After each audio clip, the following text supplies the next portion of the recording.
J'ai un témoignage de mon amie Marie-Ève, OK? Je vais la faire venir avec moi sur la conversation.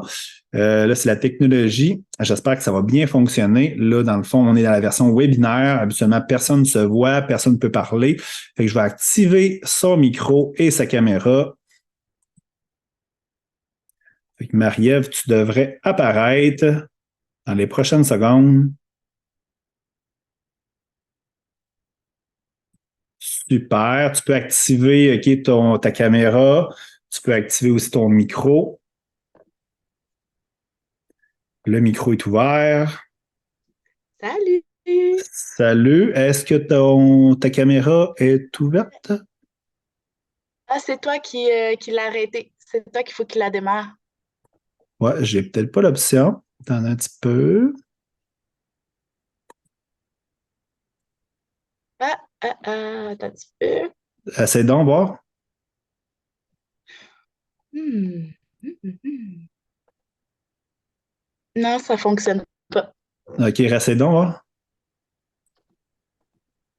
Super. oui, Bah. Puis il y avait une petite option, il fallait que je coche pour que ça fonctionne. Comment ça va, Marie-Ève? ça va bien. Super, ben, je suis content que tu vas bien. Bon, fait que merci beaucoup d'avoir accepté de faire un petit témoignage pour moi. Juste avant, ben, Marie-Ève, dans le fond, a participé à 2 voyages en plus, fait que c'est une très bonne participante, OK, pour bien faire un témoignage. Elle a participé, dans le fond, le premier voyage en Colombie 2023.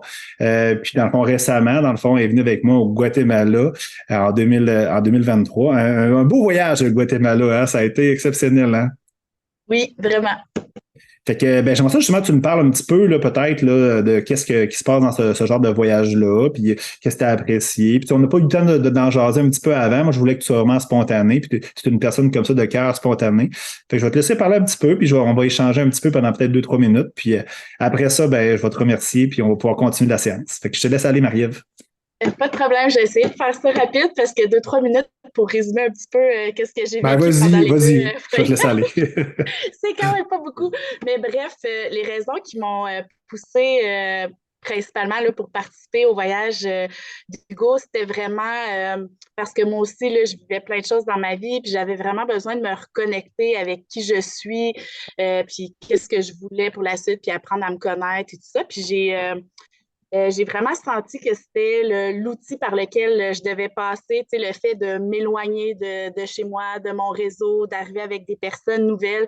Puis je me rappelle qu'en 2022, en Colombie, tu sais, je suis arrivée avec vraiment l'intention de mettre aucune barrière, d'être 100% qui j'étais, parce que en fait, j'avais pas besoin de plaire à qui que ce soit, parce que les personnes, à la limite, j'allais juste pas les revoir, tu sais.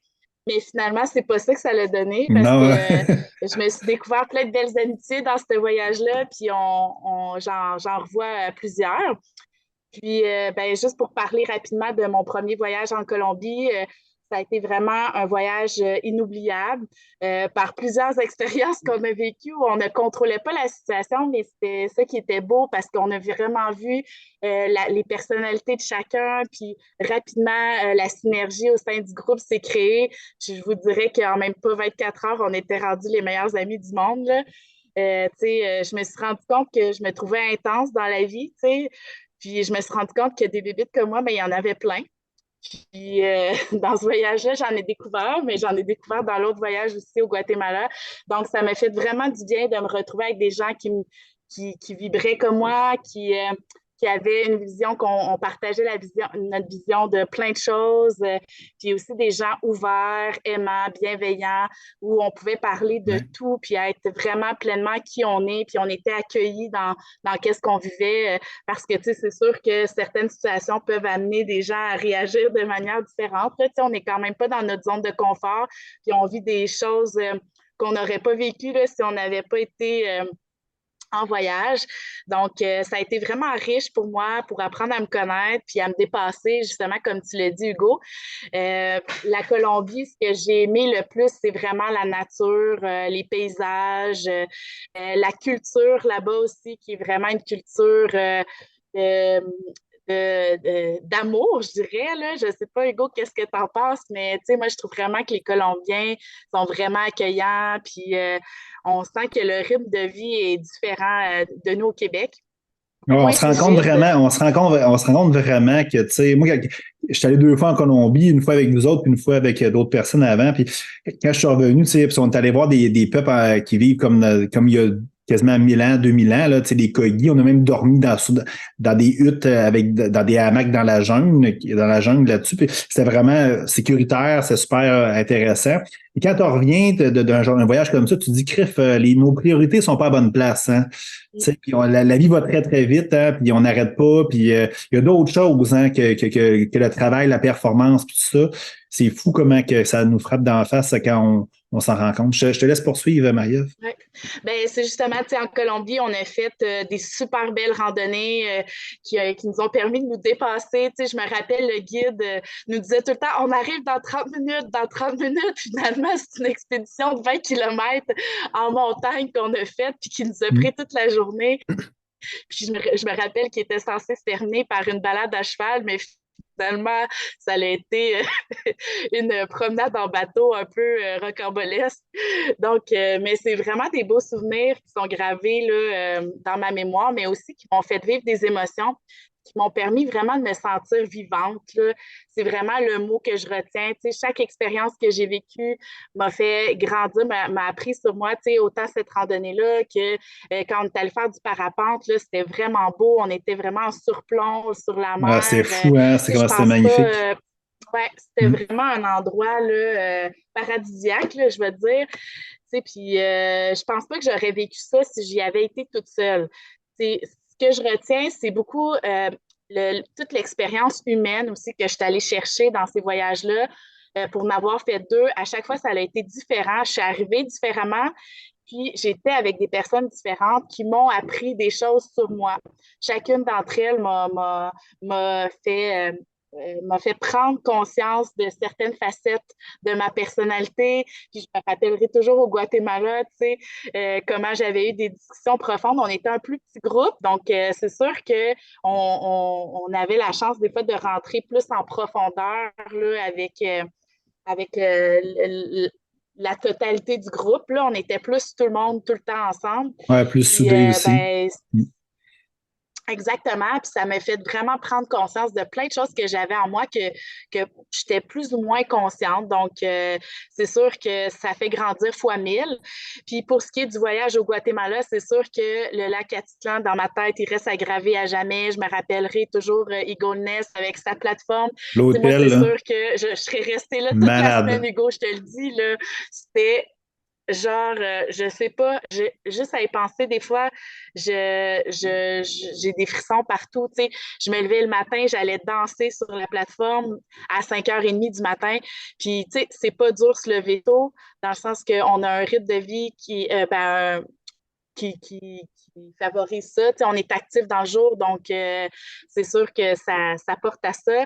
Puis, tu sais, je me rappellerai toujours des chiens puis des cas qui jappent puis qui, On était bien accompagnés, on était bien accompagnés le matin, ouais. La nuit, on faisait la nuit, ouais. Oui, c'est ça, jour et nuit. Non, c'était surtout la nuit. Le jour, on les entendait pas, ils dormaient. C'est drôle, hein? Ils n'ont pas dormi de la nuit, je pense.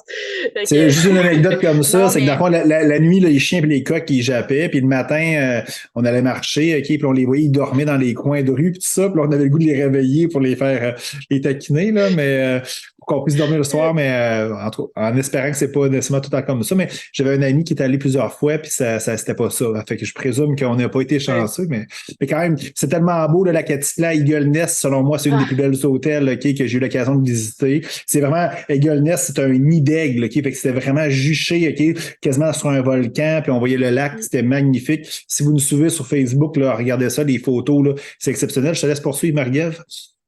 puis pour ceux qui, ça leur Le fait peur de Fuergo. dormir en dortoir. Ah, Faut que tu parles du quoi? Fuergo, là. Du Fuergo, Ah oui, oui, oui, c'est ça. ouais. J'allais finir par ça parce OK, que c'est bon, c'est mais je te comme laisse, vas-y. le top des Ouais. expériences. Puis, tu sais, juste pour ceux qui ont peur de dormir dans les dortoirs ou dans les auberges de jeunesse, sincèrement, moi, j'ai juste une belle expérience de ça, justement, de dormir tout le monde ensemble, ça tisse les liens encore plus. J'ai toujours eu des lits super confortables, des oreillers Ah, c'est super vrai, hein? confortables. Ouais, les salles de bain, toujours pratiquement impeccables.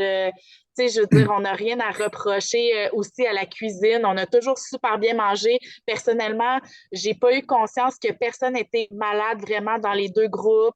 Donc, tu sais, ça a vraiment bien été là, par rapport aux hébergements, à l'alimentation. Puis, tu sais, ça, pour vrai, j'éliminerais toutes les craintes que vous avez, là.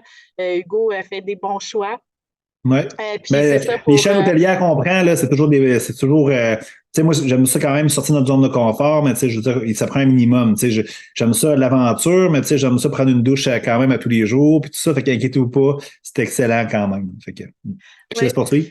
Puis c'est sûr qu'une des expériences vraiment fortes que j'ai vécues dans les deux voyages, c'est la montée du volcan au Guatemala. On a fait une montée de quoi, à peu près 7 kilomètres facilement là, pour atteindre un dénivelé d'à peu près 4000 mètres en altitude. Puis Mais c'est un pour bon arriver 7 à un kilomètres. C'est campement. un bon 7 kilomètres, là. Oui, c'est ça. C'est un 7 kilomètres difficile, on va dire, Ouais, OK? ouais. Puis, puis c'est sûr parce qu'on est haut en altitude, mais pour vrai, ça l'a quand même bien été, tu sais, malgré le fait que c'était une intensité assez élevée. Je voudrais que tout le monde est capable, là, c'est juste une question de mental, là, beaucoup plus que de physique. Donc, moi, je me suis répétée à plusieurs fois le lendemain matin, surtout, puis je sais qu'Hugo aussi, à quel point il fallait faire un pas à la fois et ne pas penser vraiment plus loin parce que Ah non, c'est ça. je- ap- Mais nous, on a fait une après difficulté le de 7 plus. Toi puis moi, km, ouais, ça, vas-y, je te laisse passer. parce qu'après le 7 km, on a été les deux fous à vouloir continuer, puis à faire un 4 km supplémentaire pour aller vraiment plus proche possible du volcan.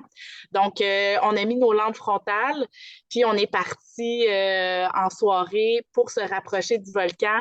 Mais pour vrai, le sol tremblait quand on était à côté. J'avais le vertige tellement qu'on était haut au-dessus des nuages. Je pensais jamais voir ça de ma vie. C'est une des expériences les plus intenses que j'ai vécues. Puis je me rappellerai toujours la lave qui était à quelques mètres là, de nous. Là. Effectivement, Vraiment, tu sais, c'était c'est un volcan qui est actif, qui crache du feu, là, OK? Fait qu'on était peut-être à quoi? À 200 mètres, peut-être? gros 300? max, Gros max? 200, 300 mètres. Là. Fait qu'on sentait le son, on sentait la vibration, la chaleur. D'un bord, il y avait la lune, le volcan, puis à un Ouais, moment donné, on voyait le coucher de soleil aussi, puis on était en haut des ouais. nuages, sur une arête de Ah, poisson quasiment, sur le cran d'une montagne. Il faisait froid, hein? Il ouais. faisait froid. Ah, c'est juste à y penser, j'ai des frissons encore, mais pour vrai, il n'y a pas aucune image ou vidéo qui rend l'expérience. Il faut vraiment le vivre. Mm. Puis après, tu sais, c'est sûr que je ne cacherai pas que est-ce que j'aurais eu le courage de faire ça seul, je sais pas. Mais j'étais bien contente qu'Hugo soit là. Après ça, on Mais est revenu. ouais, c'est une méchante raille, hein, je vous le dis, c'est ma plus grande randonnée à vie. Puis Marie, à vous toi aussi, là. Ouais, Oui, ouais, oui, oui, oui. ouais. Après ça, je ne sais pas pourquoi il n'y a plus rien qui me fait peur. Non. Je ne sais pas. Puis le pire là-dedans, c'est qu'on revient à 9h30 le soir après avoir passé la journée à marcher. Puis on couche dans des petits campements. Tu sais, en bas, il fait 30, mais en haut, il fait à peu près 5 degrés, là. Puis le lendemain matin, il fallait se réveiller à 4h30 pour aller voir le lever du soleil. Et là, c'était quoi, un autre à peu près 3 C'est, kilomètres, hein? non, non, non, c'était 400 mètres. Oh, OK, c'était C'était, juste 400 mètres. c'était 400 mètres, OK, à pic comme ça dans la lave, que chaque pas, il fait que ça glisse, là. Puis nous, on était fatigués, Ah, c'est là. vrai, ça a pris quoi, 45 minutes, 1 heure à monter. Ah Mais ouais. écoute, il y en a qui ont rebroussé chemin parce que c'est vrai, c'était un peu intense avec la journée de la veille qu'on avait eue. Puis je pense que tout le monde en se levant s'est dit, est-ce que j'y vais vraiment? Puis tout le monde a eu le goût de faire comme non, je reste dans mon sleeping, tu sais. Mais pour vrai, ça valait vraiment l'effort. Puis c'est comme à un moment donné, je vous dirais que je sentais plus mon corps. Mon corps continuait d'avancer, puis c'était juste mon mental. Donc, j'ai vraiment compris que c'est vraiment une expérience mentale plus que physique, parce que notre corps est beaucoup plus endurant qu'on le pense. Ouais. Puis même que je me rappelle qu'en redescendant après, sais, on avait un 7 km pour redescendre. Je me rappelle qu'on courait comme des gazelles, là, tu sais. Ah oui, On était en effectivement. avant, puis on courait comme des gazelles, comme si rien n'était, là. Puis je me rappelle pas avoir été tant raquée physiquement ou avoir eu mal physiquement, là. Puis, tu sais, je veux dire, je suis pas la plus en forme dans le sens que je suis pas une athlète, là. Je pense que si moi j'ai pu le faire, il y a beaucoup de monde qui sont capables de le faire, là. Il suffit juste de marcher un peu dans la vie, tu sais, puis d'être un peu actif. Mais en fait, ce que je retiens, c'est que c'est accessible, puis ce dépassement de soi-là, ben ça, c'est une expérience de ta vie qui te marque puis qui te montre à quel point le pouvoir du mental, puis le pouvoir que tu as de pouvoir te surpasser puis de réaliser des grandes choses, tu sais. Puis tout le long de cette randonnée-là aussi, tout ce que tu penses, tout ce à quoi tu penses, puis quand tu reviens à la réalité, ben c'est sûr que tu as une vision qui est un peu transformée, tu sais.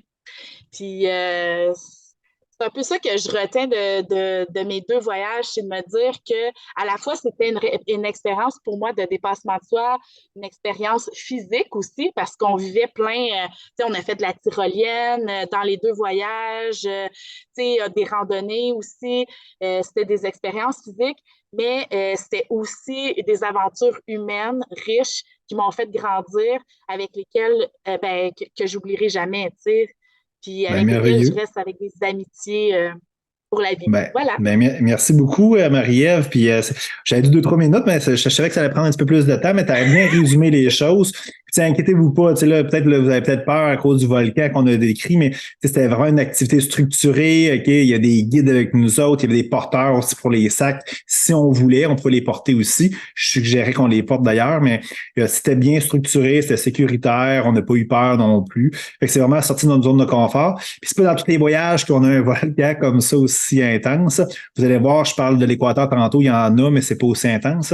Fait que, merci beaucoup, Marie-Ève. OK, c'est Merci à vraiment toi. apprécié. Merci d'être là. Puis, ben, on se parle très bientôt. Fait que merci du Oui, témoignage. Merci, à la prochaine. merci. Bye bye. Bye.